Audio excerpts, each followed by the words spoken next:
পড়তে চাই সেটা হচ্ছে ট্যাক্সোনমি। ট্যাক্সোনমির যে জিনিসটা পড়তে চাই যে introduction concepts of ট্যাক্সন, botanical nomenclature, principal and systems of plant classification. এটা হচ্ছে আমাদের এইটি কোর্স কন্টেন্ট। এই অংশে আমি মূলত সিমসন এর যে প্ল্যান্ট সিস্টেমেটিক্স বইটি আছে এই বইটি ফলো করার চেষ্টা করব।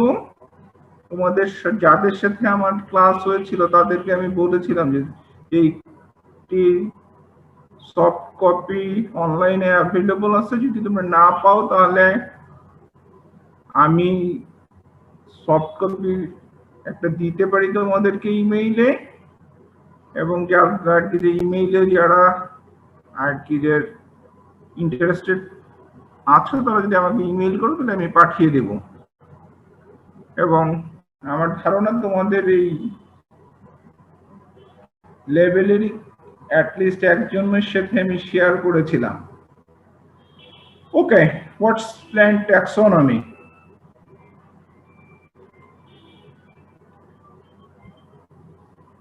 If we go through the word taxonomy, taxonomy consists of two Greek or Latin word taxis and nomos. This word taxis means arrangement. বলো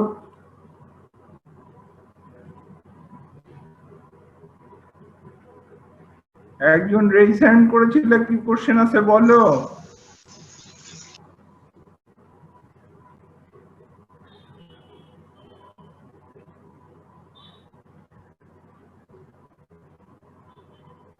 এমনি question A B. Okay, be careful. তোমাদের আর কি যে হঠাৎ করে এটা করলে যেটা হয় যে আমরা তো মনে করি যে তোমরা কোনো কিছু কোশ্চেন করছো, ঠিক আছে? Anyway, just simply we can define taxonomy as a law of arrangement. If it's a law of arrangement of plant, in that case it's plant taxonomy. If it is a law of arrangement for animals, it calls zootaxonomy. If we go through the formal definition, just we can define plant taxonomy as a branch of botany which deals with principles and practices of identification, nomenclature, and classification of plants. So what does it indicate? It indicates it includes in botany, but it has some special functions. It gives some information on principles and practices of identification, nomenclature, and classification of plants. But if you look through the reference, the title of the book was Plant Systematics. So we like to know that what's the difference between plant taxonomy and plant systematics. The plant systematics may be defined as a science that includes and encompasses traditional taxonomy, and it has a primary goal, the reconstruction of phylogeny or evolutionary history of life.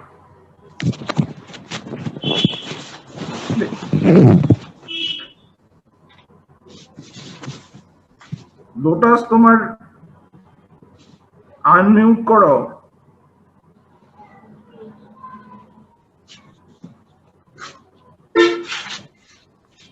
Lotus ঠিক আছে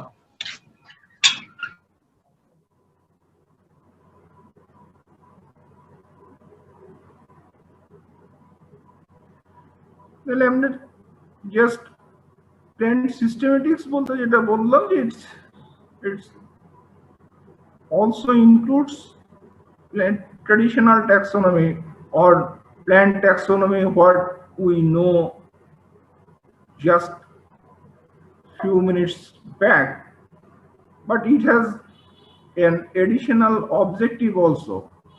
It has a primary goal of reconstruction of phylogeny or the evolutionary history of life, how a plant species evolved from its original form to the present status. And if we look through the components of plant taxonomy, then we can distinguish between plant systematics and plant taxonomy more elaborately. The components of plant taxonomy, as already 3 components are included in the definition, the identification, nomenclature, and classification. And there are another components of plant taxonomy, and this is the most important part of plant taxonomy. This is the description. If we don't know how a species look like, so how can we identify it, or how can we make a nomenclature for it? তোমরা সবাই অন্ধের হাতি দেখার গল্প শুনেছ। যদি a group of blind people কে যদি তুমি হাতির কাছে রেখে দাও, অন্ধ পিপুলরা সাধারণত কি করে, যে হাত দিয়ে স্পর্শ নিয়ে তার মতো করে একটি ডেসক্রিপশন সাজায়। তাহলে যে তার পাটা ধরেছে সে বলবে যে এটা একটি পিলারের মতো বা এটা খাম্বার মতো, যে তার পেটের অংশটুকু ধরেছে সে বলবে কি এটি হচ্ছে ঢাকের মতো। যদি কেউ তার কানটি ধরে বলবে এটি কুলার মতো। কেউ যদি তার নোজটি ধরে তাহলে সেটা কি বলবে, এটা একটি রশির মতো বা পাইপের মতো, সো অন। সো এইভাবে যদি কেউ ডেসক্রিপশন বলে তাহলে কি সেই ডেসক্রিপশন থেকে হাতিকে চেনা যাবে? এটা নিশ্চয়ই চেনা যাবে না। ফলে ট্যাক্সোনমির প্রথম যে কম্পোনেন্টস হচ্ছে সেটা হচ্ছে description, how to describe a ট্যাক্সা। এবং আমরা আমাদের এই কোর্সের পুরো অংশটা জুড়েই মূলত হাউ টু ডেসক্রাইব এ ট্যাক্সা এটাই শিখব। আমরা কখনো কখনো শিখব হচ্ছে যে salient features of different families or sometimes external morphology of different plants, এইভাবে। আবার কখনো শিখব হচ্ছে anatomy and embryology আকারে, যে how they are different from one to another। আমরা anatomy বা embryology যে অংশটুকু পড়বো ওটাও আমরা কাজে লাগাবো স্পিসিসকে ডেসক্রাইব করার জন্য এবং সবচেয়ে ভালো একটি ডেসক্রিপশন তৈরি করার জন্য। এরপরে যদি আমরা খুব ভালোভাবে একটি স্পিসিসকে ডেসক্রাইব করতে পারি বা একটি ট্যাক্সনকে ডেসক্রাইব করতে পারি তাহলে কি হবে, যেটা আমাদেরকে খুব সহজে ওটাকে চিনতে সহায়তা করবে। This is the identification, the process of identifying of a plant, or how to identify a species or a taxon. The process is identification, and when we complete the identification, then we can find some name, or sometimes we have to make new name for new taxon. যদি এই ট্যাক্সনটি পুরাতন একটি ট্যাক্সন হয় তাহলে তার অবশ্যই একটি নাম আছে। যেমন আমাদের এই ক্লাসে যারা আছি সবারই এক নাম আছে, ঠিক আছে? কিন্তু যদি একটা নিউবর্ন বেবি হয় তাহলে কি সেক্ষেত্রে আমাদেরকে একটি নাম দেওয়ার চিন্তা করতে হবে। সেক্ষেত্রে তার ফ্যামিলি মেম্বারসরা তার একটি নাম দেবেন। আমরা প্ল্যান্ট সিস্টেমেটিক্সে অথবা প্ল্যান্ট ট্যাক্সোনমিতে কি করি যে যদি নতুন একটি স্পিসিস হয় তাহলে সেক্ষেত্রে আমরা তার নতুন একটি ট্যাক্সন হয় তাহলে সেক্ষেত্রে আমরা তার নাম দেওয়ার চেষ্টা করি, এবং নাম দেওয়ার জন্য সুনির্দিষ্ট কিছু নীতিমালা আছে, যে নীতিমালাগুলি আমরা জাস্ট এই কিছুক্ষণ পরই পড়া শুরু করব। এটা হচ্ছে আমাদের কোর্সেরই একটি অংশ। And the last one is the classification to arrange the taxon in a definite pattern. যে কিভাবে এটাকে সাজানো যায়। আমরা যখন ট্যাক্সোনমি পড়েছিলাম তখন আমাদের সহজভাবে বলছিলাম কি যে আমাদের মূল টার্গেট হচ্ছে কি যে law of arrangement, how to arrange a ট্যাক্সন।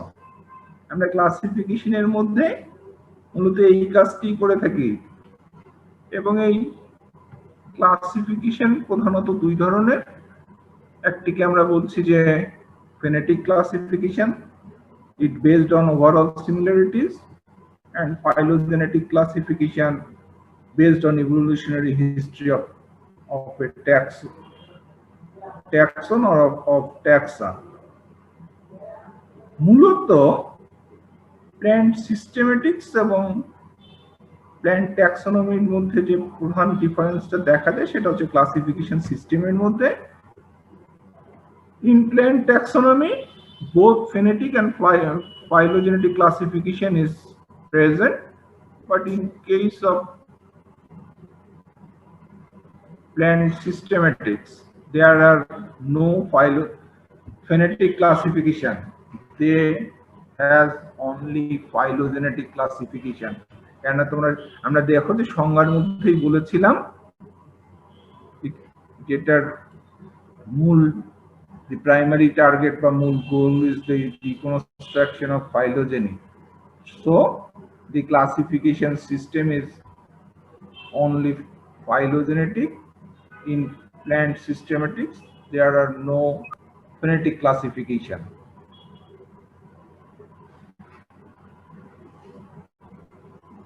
এখন আমরা জাস্ট তোমরা ক্লাস এখন তোমাদের ক্লাসে বোধহয় ক্লাস 9-10 তোমাদেরকে এটা শিখে রাখানো হয়েছে বা কি দেখানো হয়েছে যে how you classify a species. সেখানে বলা হচ্ছে যে ইউনিট অফ ক্লাসিফিকেশন হচ্ছে ট্যাক্সন। মূলত ক্লাসিফিকেশন করার জন্য 7টা মেজর ট্যাক্সন আছে। প্রথমটাকে যে সবচেয়ে স্মলেস্ট যে ট্যাক্সন সেটাকে আমরা বলছি যে species, and the largest taxon is kingdom. Although আমরা এখন কি করছি যে স্পিসিসকে আরো ছোট ছোট ট্যাক্সনে ভাগ করছি, যেমন sub species, format, variety and so on, but generally এটাকে 7টি প্রধান ট্যাক্সাই ভাগ করা হয়ে থাকে।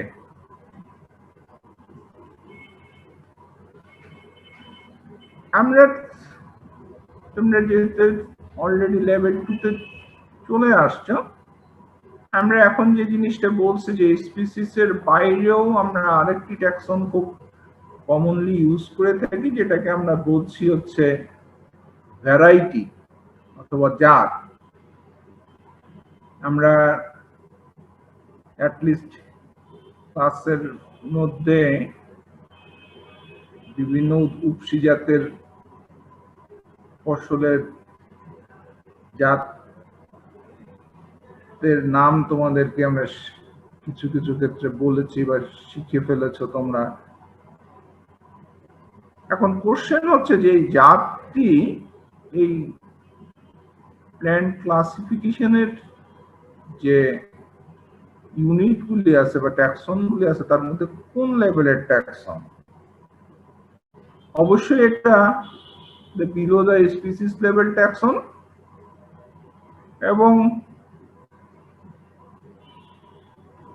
বোটানিক্যালি ভ্যারাইটি বলতে আমরা যেটা একটু বুঝি সেটি হচ্ছে it's a morphological variant of A species that may be wild or cultivated.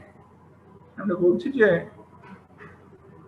Variety অথবা taxonomic variety or the botanical variety is a morphological variant of a species.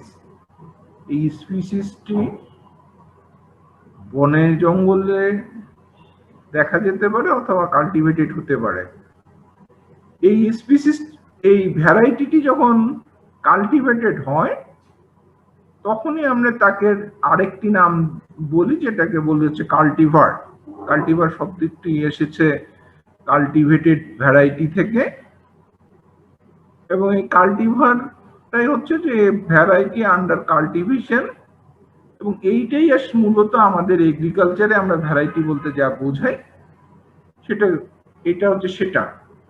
তাহলে এগ্রিকালচারাল ভ্যারাইটি হচ্ছে মূলত cultivated morphological variant of a species, R botanical variety হচ্ছে morphological variant of a species.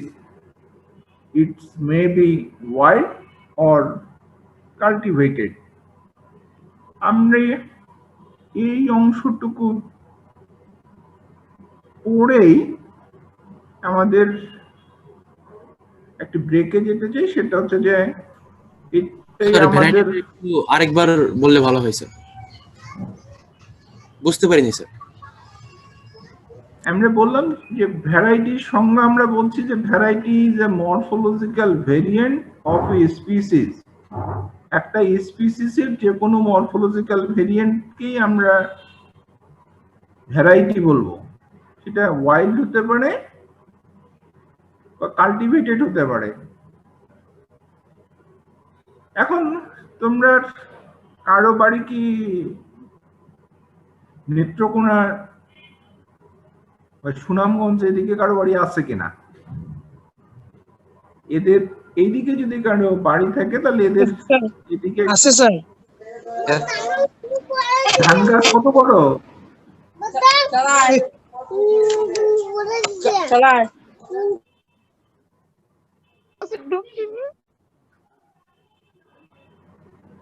যদি কারো বাড়ি হাওর অঞ্চলে হয় তাহলে হাওর অঞ্চলে একটা বিশেষ ধরনের ধান চাষ করে, যেটাকে আমরা বলে থাকি জলি ধান বা ডিপ ওয়াটার রাইস।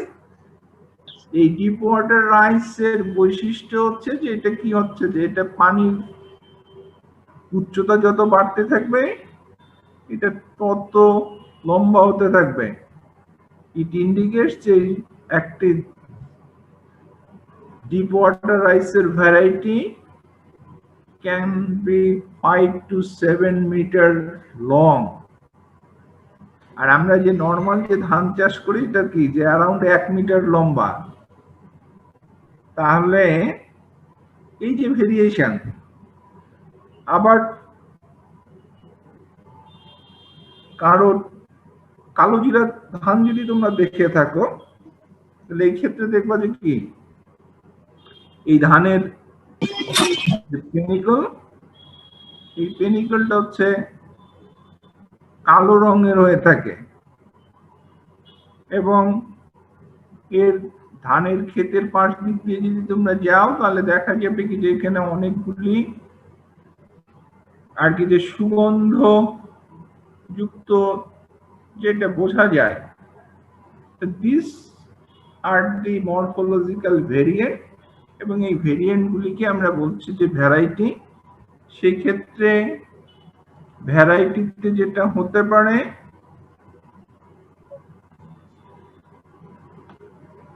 তোমাদের একজন বন্ধু একটি ভালো কথা বলেছে, সেটা হচ্ছে যে every cultivar is a variety but is every variety is not cultivar। মানে আমরা যখন ভ্যারাইটির কথা, বোটানিক্যালি ভ্যারাইটির কথা বলছি, তখন বলছি যে it's maybe wild or cultivated. কিন্তু আমরা যখন কৃষি ক্ষেত্রে বা এগ্রিকালচারে ভ্যারাইটির কথা বলছি, আমরা আসলে সেক্ষেত্রে ভ্যারাইটির কথা বলছি না, আমরা সেক্ষেত্রে কাল্টিভারের কথা বলছি, যে it's a morphological variant of A species and it's under cultivation. আমরা কৃষিতে যেহেতু আর কি যে কাল্টিভেশনই শুধু না, ইকোনমিক কাল্টিভেশনের কথা বলি, ফলে আমরা ওয়াইল্ড রিলেটিভস নিয়ে খুব কম কাজ করি। হ্যাঁ, ওয়াইল্ড রিলেটিভস আমাদের দরকার পড়ে for the breeding purpose, how to improve a quality of different cultivars, সেক্ষেত্রে আমরা ব্রিডিং এর জন্য আমরা ইউজ করে থাকি। ঠিক আছে, আর কারো কোনো কোশ্চেন আছে?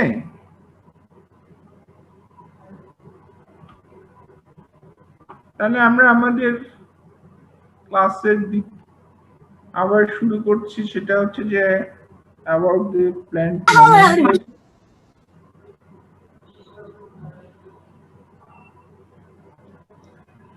Nomenclature may be defined as the naming of plants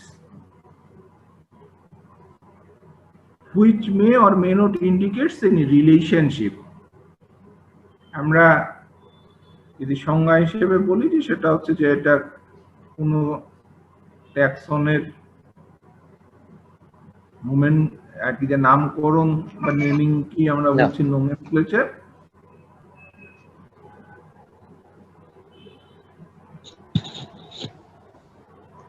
এই নোমেনক্লেচার দেখে অনেক সময় তার বৈশিষ্ট্য সম্বন্ধে জানা যেতে পারে, নাও জানা যেতে পারে।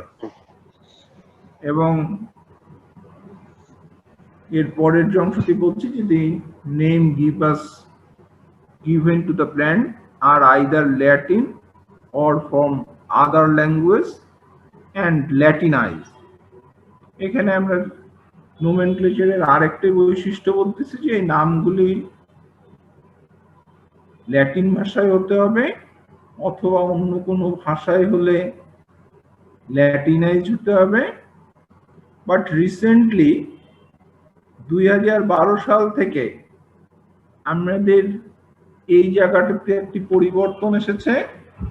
এখন আমরা ল্যাটিন ভাষা ছাড়াও ইংরেজি ভাষাতেও কোনো একটি স্পিসিসের নামকরণ করতে পারি। আমরা জাস্ট পরের স্লাইডে ওটা সম্বন্ধে আলাপ করব। বলে আপাতত একটু জেনে রাখো যে যখন আমাদের নাম নোমেনক্লেচার শুরু হয়েছিল, তখন এটি শুরু হয়েছিল ল্যাটিন ভাষায়, অথবা অন্য কোনো ভাষায় যদি হতো তাহলে এটাকে ল্যাটিন ভাষায় ট্রান্সফার করা হতো, যেটাকে আমরা বলছি যে ল্যাটিনাইজ।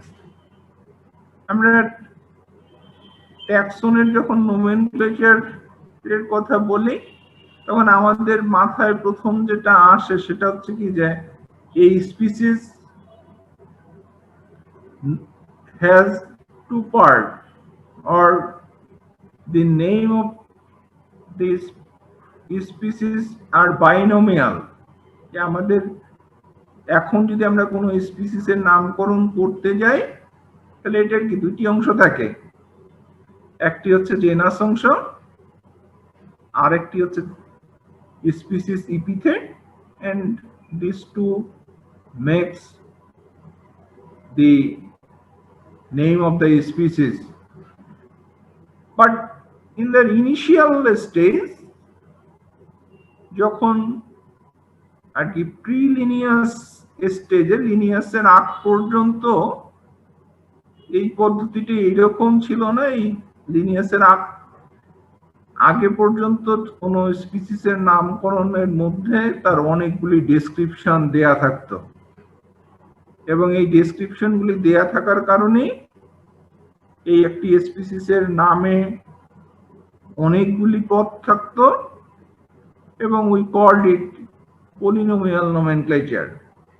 Poly means many and nomial means many names. Just এর একটি উদাহরণ হিসেবে আমার জানা মতে সবচেয়ে ছোট যে পলিনোমিয়াল নোমেনক্লেচার, এটার একটি উদাহরণ তোমাদের এই স্লাইডের মধ্যে আমি লিখে রেখেছি। দেখো যে ফিকাস ফোলিস ওভার্টিস Germis obtusis Cowley inferni radiata.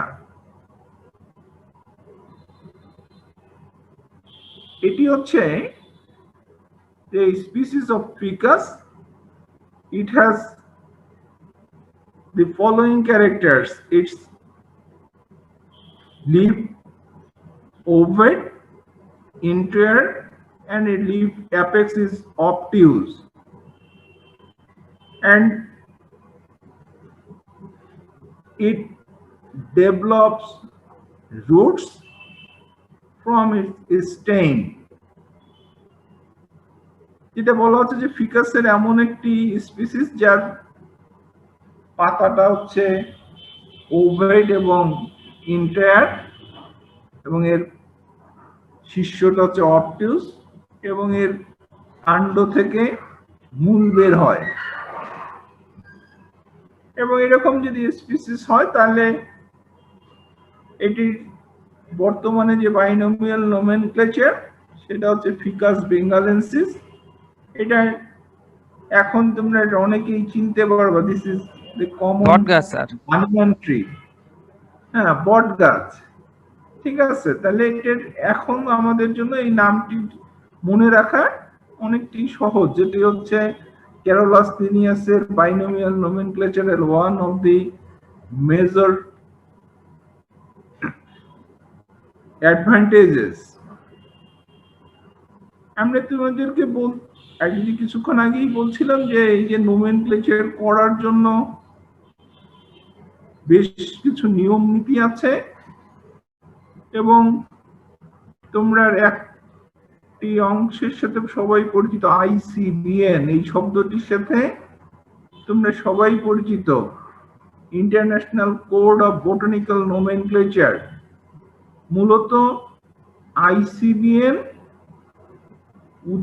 কোন ট্যাক্সনের নোমেনক্লেচারের সাথে সংযুক্ত যতগুলি নিয়ম নীতি আছে সেই নিয়ম নীতিগুলিকে লিপিবদ্ধ করে আমরা যখন কোনো নতুন ট্যাক্সনের নামকরণ করতে যাই তখন এটাকে আমরা ফলো করেই নতুন ট্যাক্সনের নামকরণ করে থাকি। বাট তোমাদেরকে কিছুক্ষণ আগে যেরকম যেহেতু বললাম যে কি হচ্ছে যে 2012 সালের পর থেকে আমরা অন্য ভাষায়ও নামকরণ করতে পারি। সেক্ষেত্রে বর্তমানে ICBN এর নামটি চেঞ্জ হয়ে নতুন নোমেনক্লেচার হয়েছে ICN, international code of nomenclature for algae, fungi and plants। যখন ICBN ছিল তখন ICBN এর নোমেনক্লেচারের মধ্যে আমরা ব্যাকটেরিয়াল নোমেনক্লেচারও কিন্তু এর মধ্য থেকেই করতাম, কিন্তু ICN এর মধ্যে যেটা করা হলো যে ব্যাকটেরিয়ার যে নোমেনক্লেচার, এই নোমেনক্লেচারটাকে কমপ্লিটলি এটি আলাদা কোডের মধ্যে সেপারেট করে দেওয়া হয়েছে, এবং এখন বলা হচ্ছে যে ICN means international code of nomenclature for algae and fungi। এবং এই ICN এর রূপান্তর প্রথমত হচ্ছে 2012 সালে, তোমরা এই স্লাইডের নিচেই দেখো একটা দেয়া আছে মেলবোর্ন কোড 2012 অস্ট্রেলিয়ার মেলবোর্ন শহরে ইন্টারন্যাশনাল বোটানিক্যাল কংগ্রেসের 18তম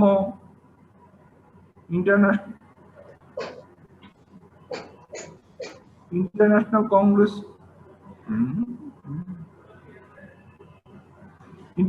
কংগ্রেসটি অনুষ্ঠিত হয় 2011 সালে এবং এই 2011 সালের এই বোটানিক্যাল কংগ্রেসেই এই নোমেনক্লেচারের এই চেঞ্জগুলি প্রথমে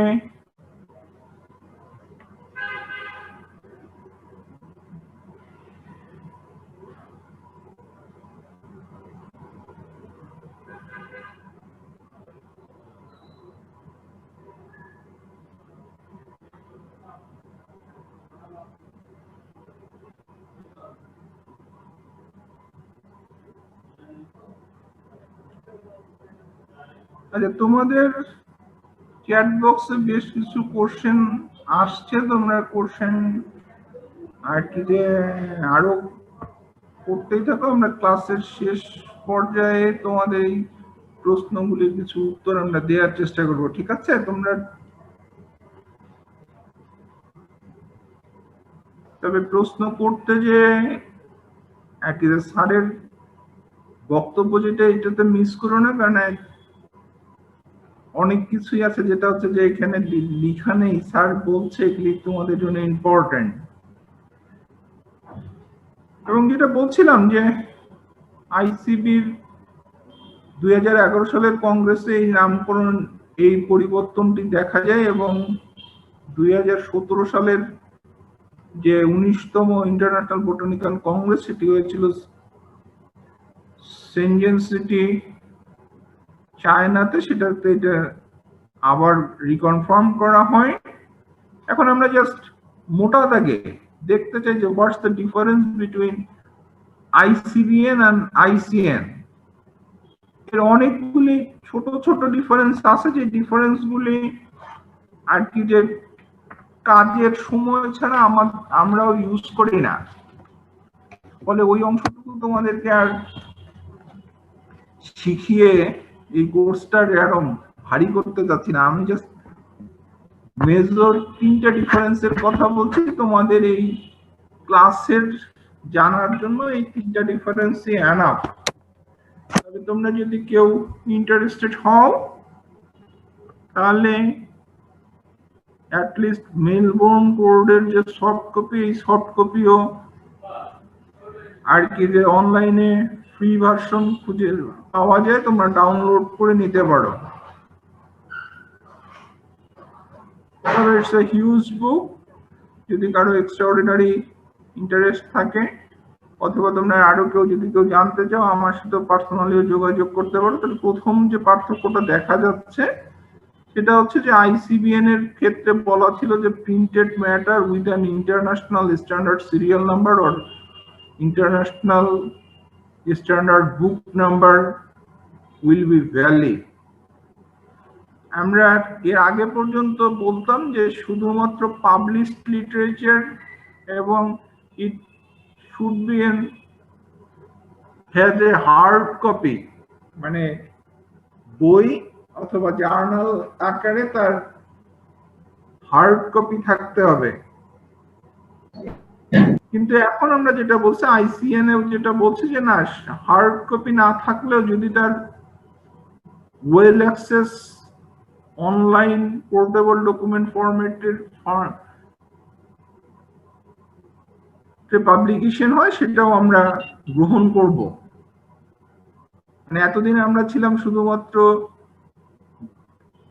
বই খাতা জার্নাল এই সিস্টেমে, এখন আমরা অনলাইন সিস্টেমেও গেছি। Just ICN become more digital than ICBN. দ্বিতীয় যে মেজর ডিফারেন্সটা দেখা যাচ্ছে সেটা হচ্ছে যে to provide a description and oblique or a diagnosis in Latin. এই 2012 সালের আগ পর্যন্ত যদি কোনো আমরা ডেসক্রিপশন লিখার ক্ষেত্রে বা কোনো ডায়াগনস্টিক ক্যারেক্টার লিখার ক্ষেত্রে অবশ্যই সেটা ল্যাটিন ভাষায় করতে হতো।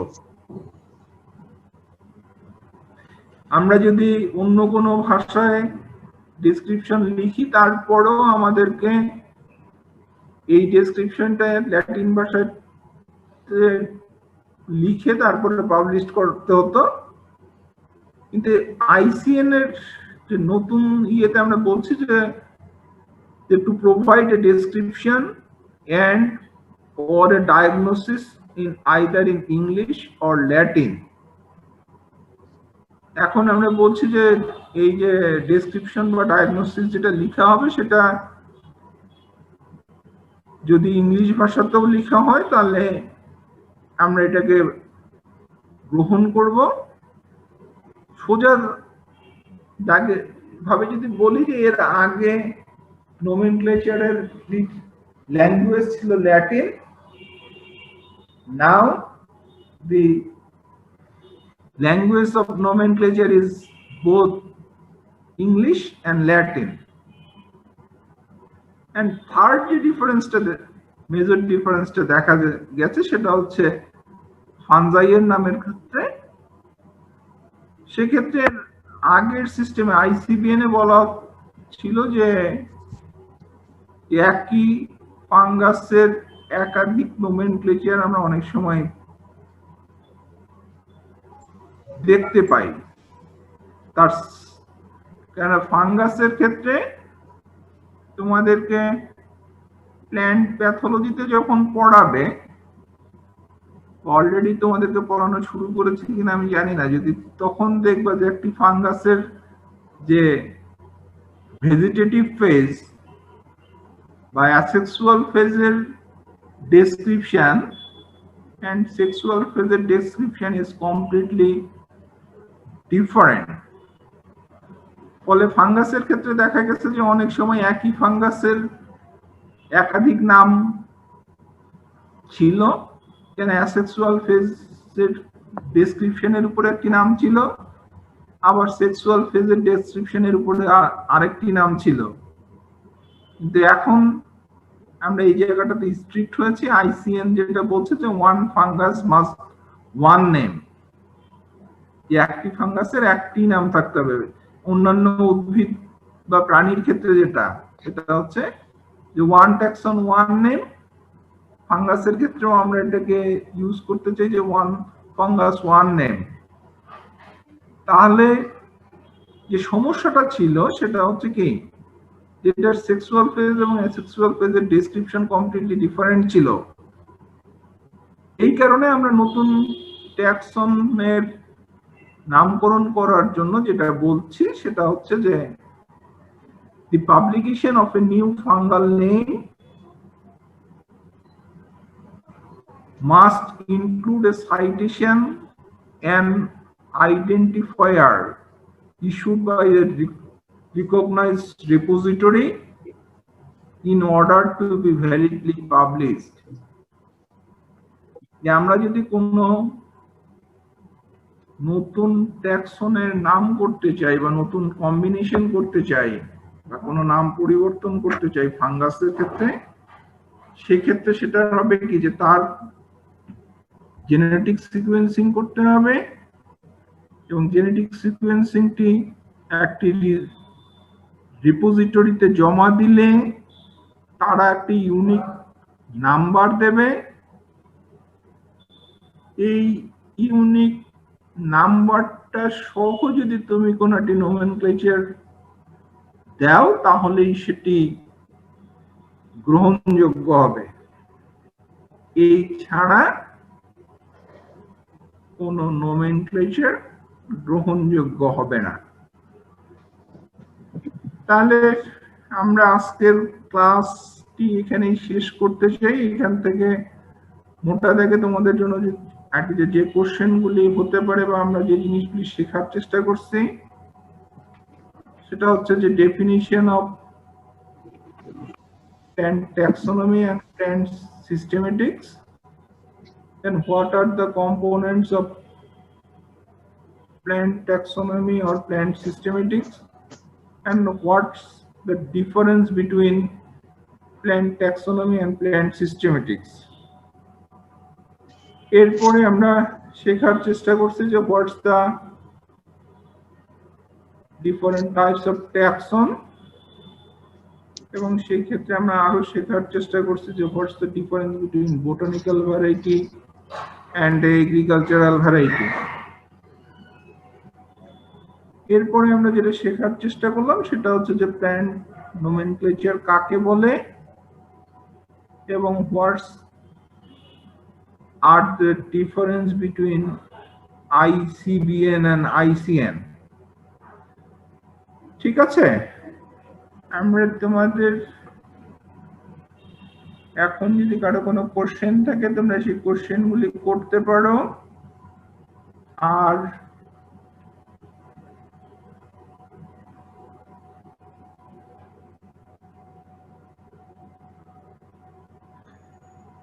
তোমরা এটা রেকর্ড করতে চাইলে, আর আমি এতক্ষণ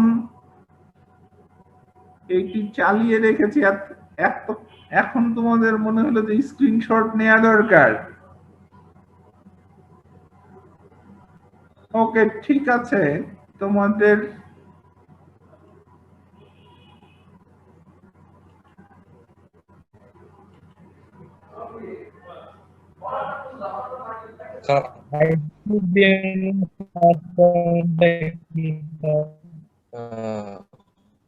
বুঝতে পারিনি স্যার।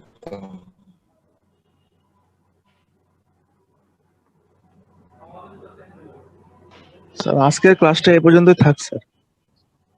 হ্যাঁ, ক্লাস আমি অলরেডি শেষ করে ফেলেছি। স্যার আমরা কি কি পড়ছি? হ্যাঁ বলো। স্যার বি এন্ড ম্যাঙ্গোর হচ্ছে স্পেসিস নেমটা সেম কেন? হ্যাঁ ঠিক আছে, আমি ওই আগে যে তোমাদের চ্যাটে কিছু কোশ্চেন আছে আমি ওইটাতে আসতেছি তোমাদের।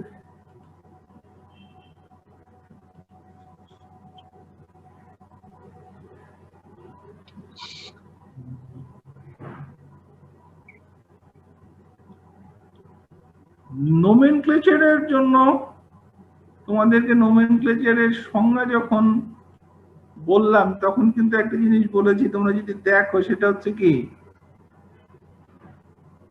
যে which may or may not indicates a relationship. Mango এবং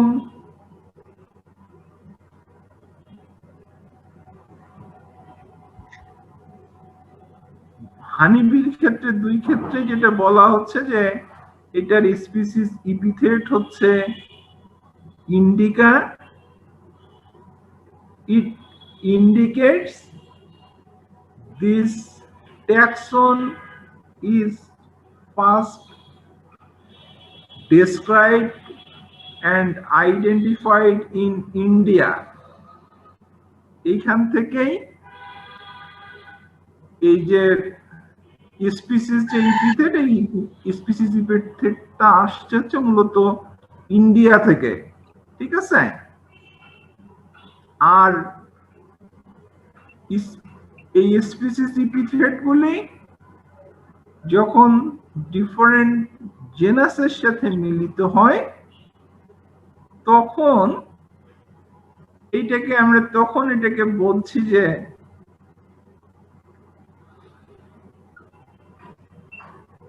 is name of a taxon.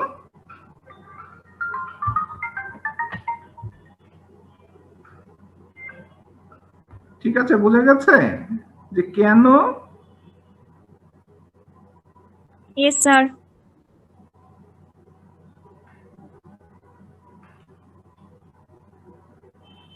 যে বি এবং ম্যাঙ্গোর স্পিসিস নেম সেম কেন? ওকে,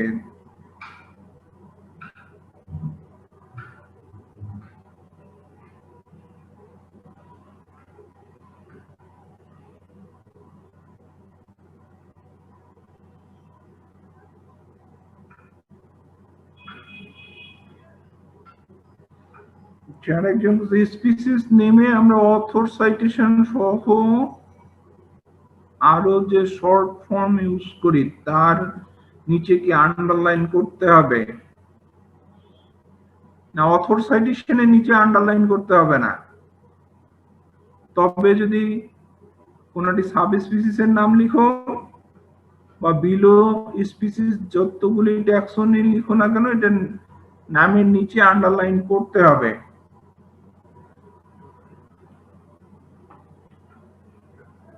আচ্ছা ঠিক আছে, তোমাদেরকে আমি আরেকবার স্ক্রিন শেয়ার করে সবাইকে দেখিয়ে দিচ্ছি, তোমরা just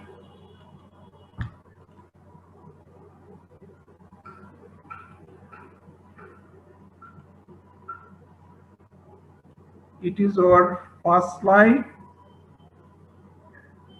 then the second slide, this one,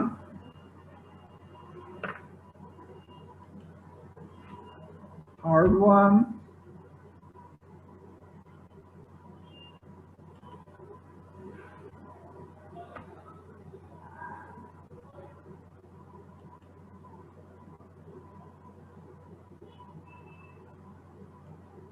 and this is the last slide we have studied today. Okay. আর লাস্ট স্লাইডের